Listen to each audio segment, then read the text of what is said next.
upward swing, we were starting to go downward, and I could see it coming. You know, it just wasn't meant to be. That club was, on paper, a club that should have won a couple of times, 3 times maybe, during that 5 or 6 year period.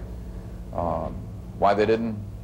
There's a lot of reasons. We might have taken our talent for granted, because we were definitely the best team in baseball in 1982, on paper. If we'd have won that first one in '79, they'd have won in '80 and '81 and '82. There was no doubt in my mind they'd have won. If you look at it over a 3-year period, 79, 80, and 81, there was no other better team in baseball. Combined record, none. The Dodgers, the Phillies, the Pirates, who had all won the World Championship that year, couldn't match us for a 3-year period. Yet, for those 1 years, they were better than us. And we believed we should win. As to why we didn't win, I think it just goes to speak to the parity within baseball, that you don't have any more dynasties. We, at that particular stage, didn't really know what it took to put a ball club away, to wrap up a division. I don't think that that hunger was instilled in us at that particular stage, and it showed at the end of the season. Guys really didn't care if we won a loss, practically, but they wanted to know how well one was doing better than the other. D'avoir une équipe gagnante dans le baseball majeur est quelque chose très difficile. Après une vingtaine d'années, moi, je le sais très bien. Il y a une combinaison des forces qui est très importante pour une équipe de gagner, et malheureusement, nous ne l'avons pas touché tous les buts en faisant une équipe championnat.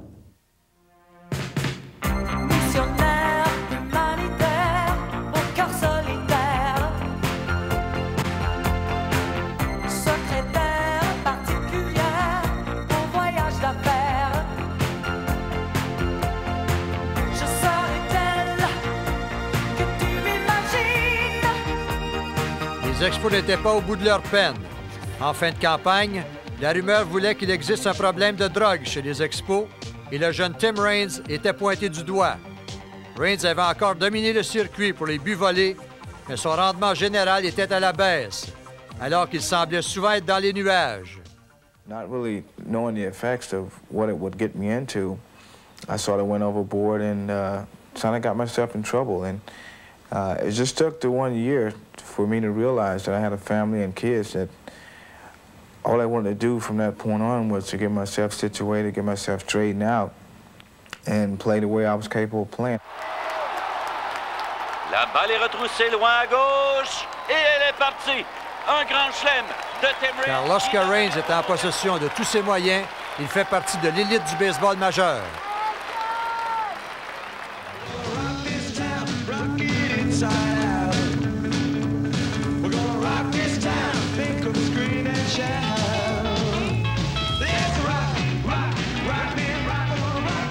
Sa relation avec Andre Dawson déborde le plan professionnel.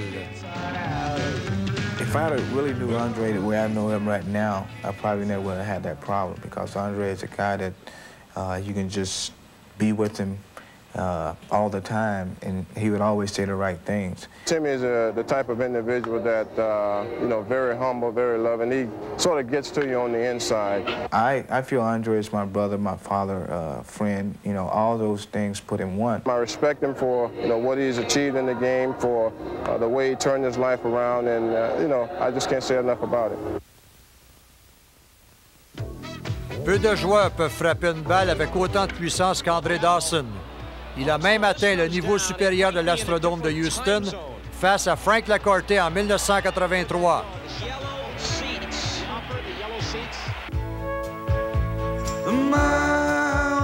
Mais Dawson n'a pas toujours été choyé. Il se rappelle son enfance à Miami, alors qu'il rêvait de faire carrière chez les professionnels.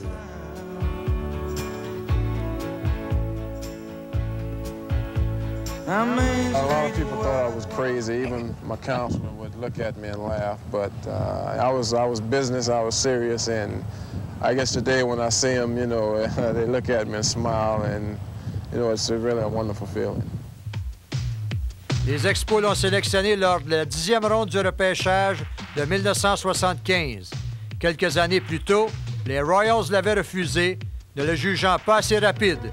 Plusieurs soutenaient aussi que son bras n'était pas puissant et qu'il devait jouer au champ gauche. Once I step between the two white lines, I'm very serious. I take a lot of pride in wearing the uniform, and I just go all out. Le match des étoiles de 1983 a été présenté au Comiskey Park de Chicago. Encore une fois, les Expos ont monopolisé le rôle des partants. Avec Raines, Dawson, Oliver et le receveur Gary Carter. En plus de Steve Rogers chez les lanceurs.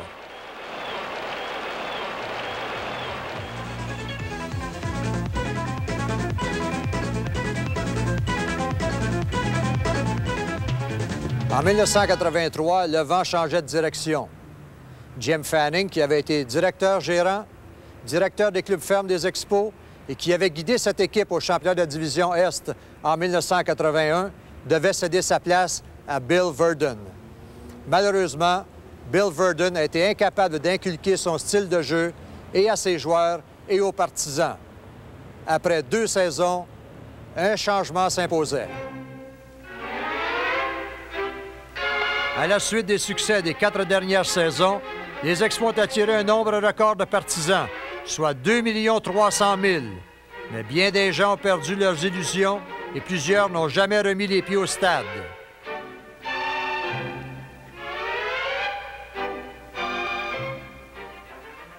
When Bill came and he tried to change the team around, change the whole attitude, change the way we went out and played the game. Bill was a conservative manager. He was the type of manager that, you know, just sort of sat back and waited for us to win or waited for us to lose. Bill was what we basically would call a sergeant at arms. He's a very disciplined type manager, a manager who expected his players to play hard all the time because he did as a player, which I respected, and that's where you should play the game. You know, there's no need to go out there half-stepping. You know, if you're going to half-step, you might as well just go buy a ticket and spectate. Les gens qui ont acheté des billets et assisté aux matchs des Expos au cours des années n'ont pas de profil bien défini. Certains ont grandi et vieilli avec les Expos depuis 1969. Et chacun d'eux a son opinion bien particulière. J'aime les Expos. I love the Expos, boy. J'aime les Expos.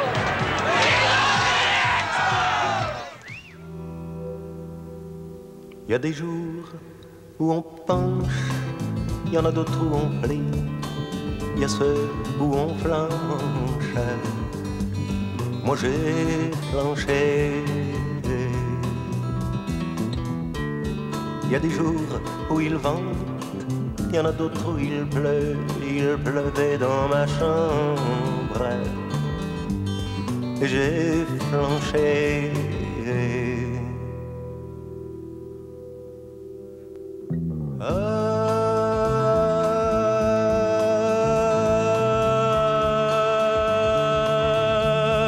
J'étais si bas ce jour-là que je ne faisais pas d'ombre. J'étais si seul ce jour-là que je ne pouvais pas descendre plus bas.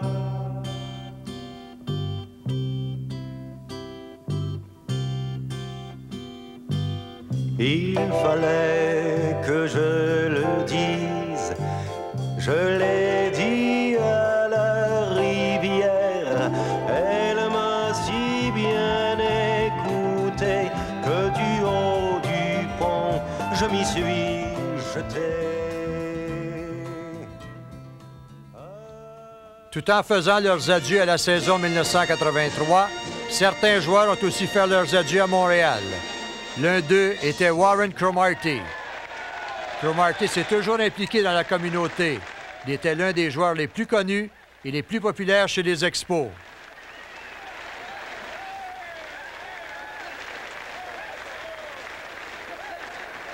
Comment ça va?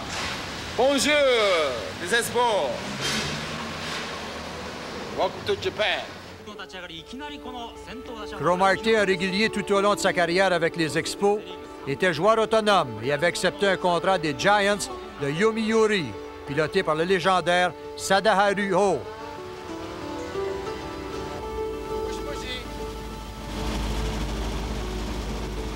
Here's the dome right here. The Big Egg is called. It's pretty huge. Like the Big O. It's almost like the Big O, yeah.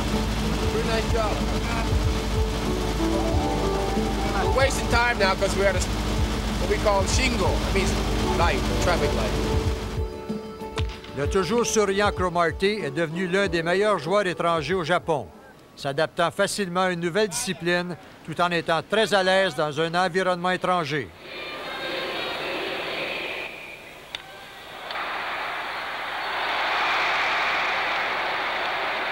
All I ever wanted to do was play. And Japan seemed to be the right thing for me to do at the right particular time. I didn't know it was for real or not, but after 2 or 3 years it dawned on me where I am and what I'm going to do here. So it was the most difficult choice I had to make in my life, one of the most difficult choices I had to make. I'm used to traveling. You know, I feel like a goodwill ambassador, to tell you the truth, you know, playing all over the country a little bit, but this has its ups and downs, but it helped me a lot as far as growing.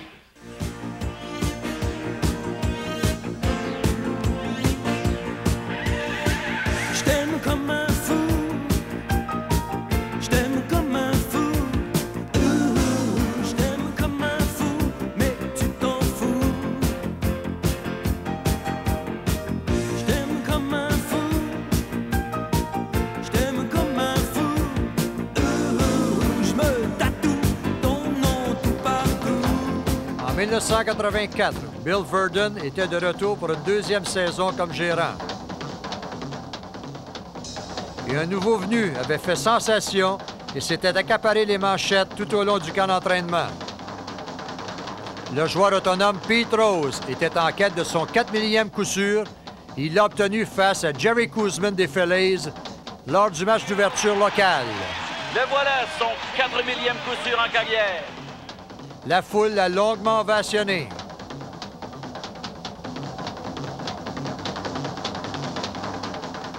Aussi, au début de la saison 84, lors du deuxième match d'un double à Saint-Louis, le 26 avril, David Palmer a lancé un match parfait écourté à 5 manches en raison de la pluie.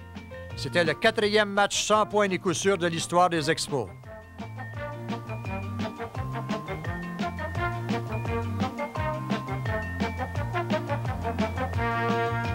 Charlie Lee a été sensationnel en première demi de saison, alors qu'il s'est imposé comme le successeur de Steve Rogers, comme pilier des lanceurs du club.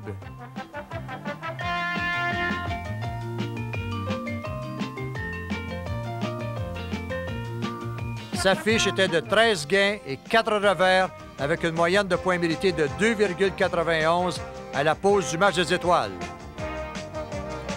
Charlie fut le lanceur partant lors de cette classique de mi-saison présentée à San Francisco.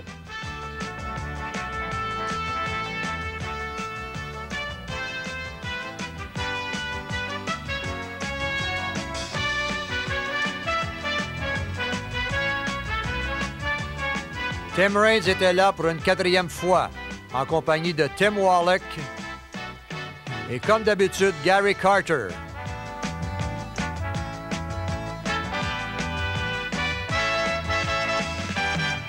Carter a claqué un circuit.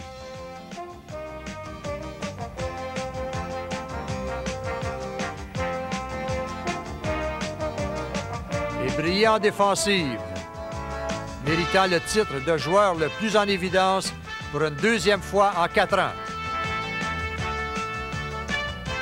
Everybody remembers number 1, nobody remembers number 2. And I've tried to become the best catcher in baseball.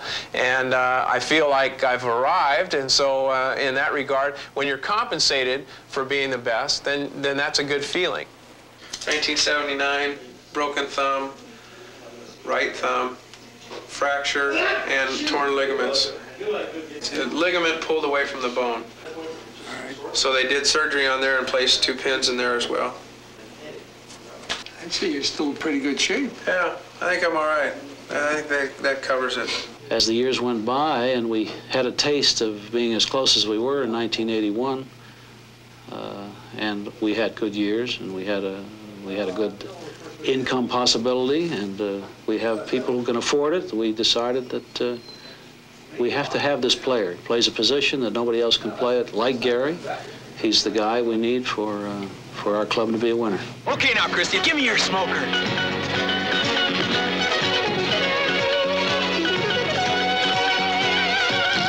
Gee, Christy, glad I didn't call for that knuckleball.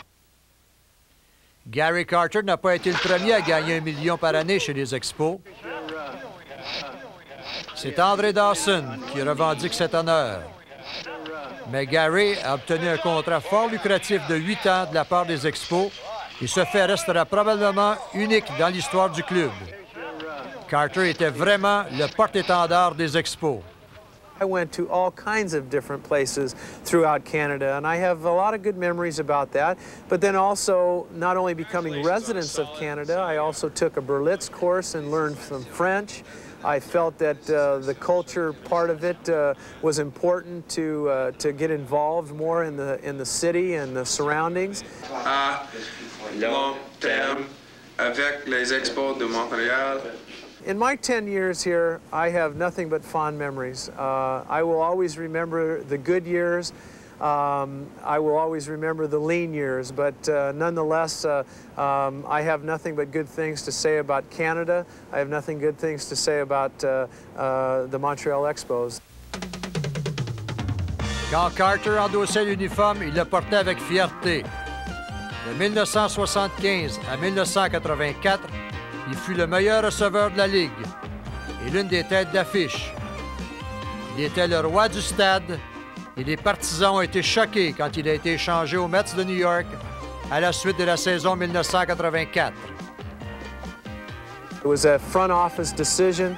I, of course, had the right to veto it, but when it gets into a situation where you don't feel that the front office or the ball club wants your services anymore, then it's really time to move on. Comment ça va? Comme si, comme si, comme si, comme ça. Tu ne comprends rien à l'amour. Restez la nuit, restez toujours. Comment ça va? Comme si, comme si, comme si, comme ça.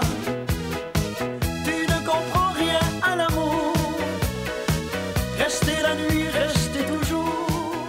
Chez les lanceurs, le point de mire fut Steve Rogers. Du Pac Jarry au stade Olympique, il a goûté à l'amertume des 50 gains de 1976 et savouré la joie des 95 victoires en 1979. Il détient tous les principaux records de l'équipe. The Montreal Expo organization was home for my entire career. There's no doubt that's special because I think at the time there were only 4 or 5 players with over 10 years of major league experience that were all with one club. And so I kind of fit into an elite group. One of the best memories I have is that I was able to see it all happen and be a part of it. And, you know, the Montreal Expo emblem was an oddity in '73 in the National League. Montreal Expo's emblem in '85 when I left was an established major league emblem of a solid organization. And to have been part of that is a very, very special part of my life.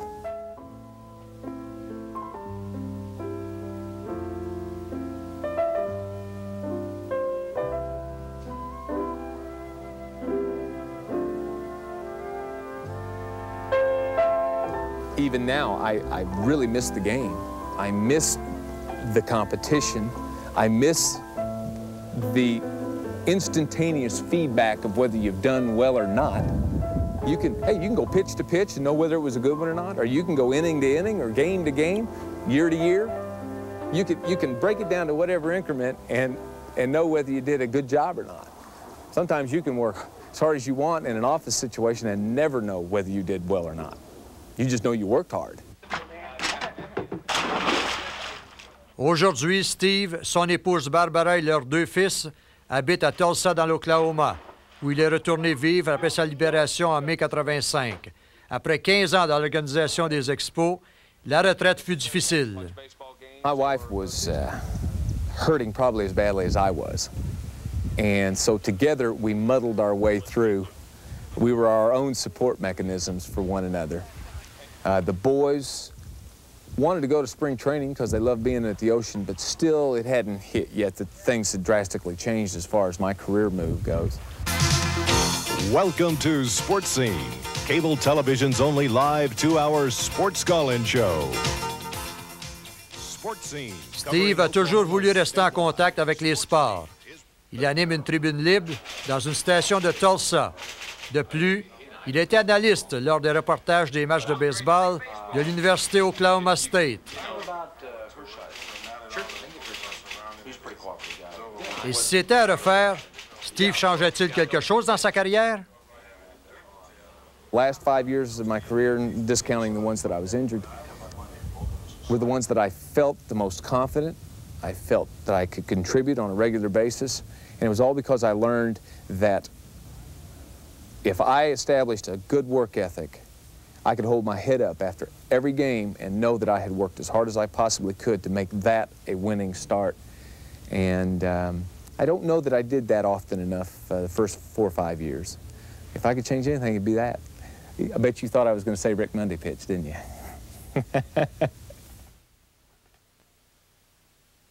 Durant l'hiver 1984, les Expos espéraient atteindre de nouveaux sommets.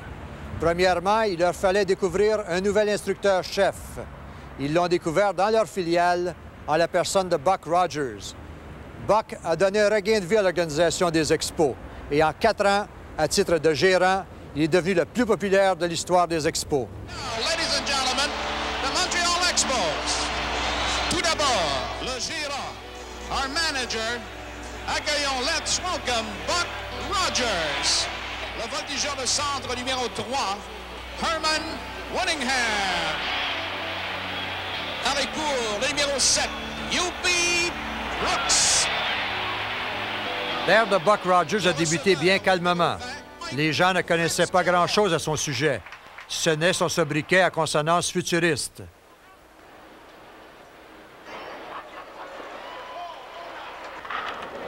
Yeah, I'll take that. I'll take it.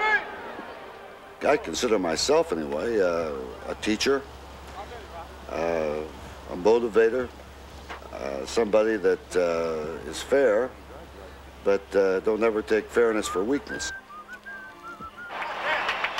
Les journalistes disaient de lui qu'il avait été le dernier choix pour le poste de gérant. Les noms d'Earl Weaver et de Chuck Tanner avaient été mentionnés. Buck avait eu sa chance avec une équipe talentueuse à Milwaukee.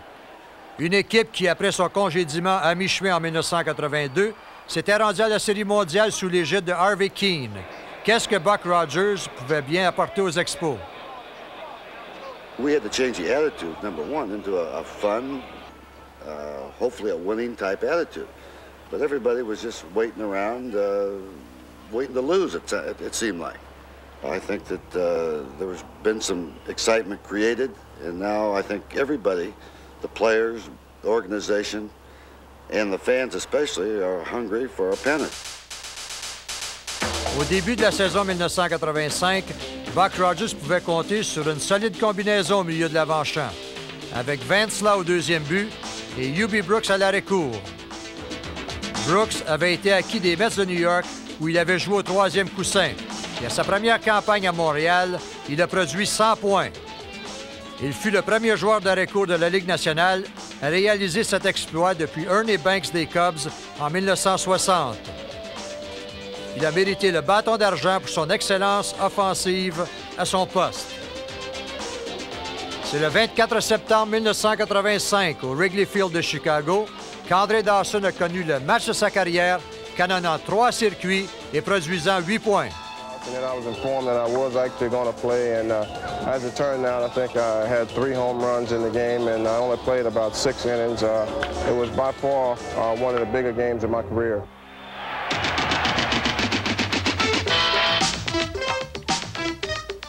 Le catalyseur des Expos en 1985 était Tim Raines, surnommé Rock. Raines réputé pour sa vitesse, la régularité de son coup de bâton. Tim respecte son gérant et c'est un sentiment réciproque.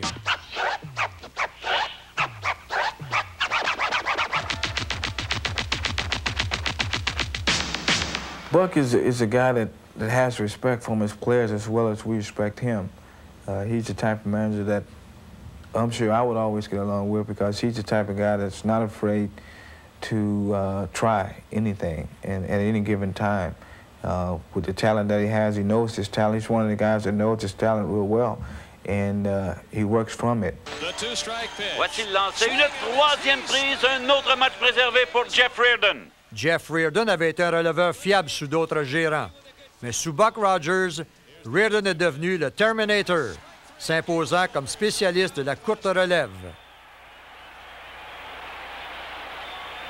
I got, a lot of respect for Buck Rogers. He was really the one that gave me the ball more than, any other manager, I had under him. My first year, I had 41 saves and, 35 the next year. So playing for him was a real thrill for me.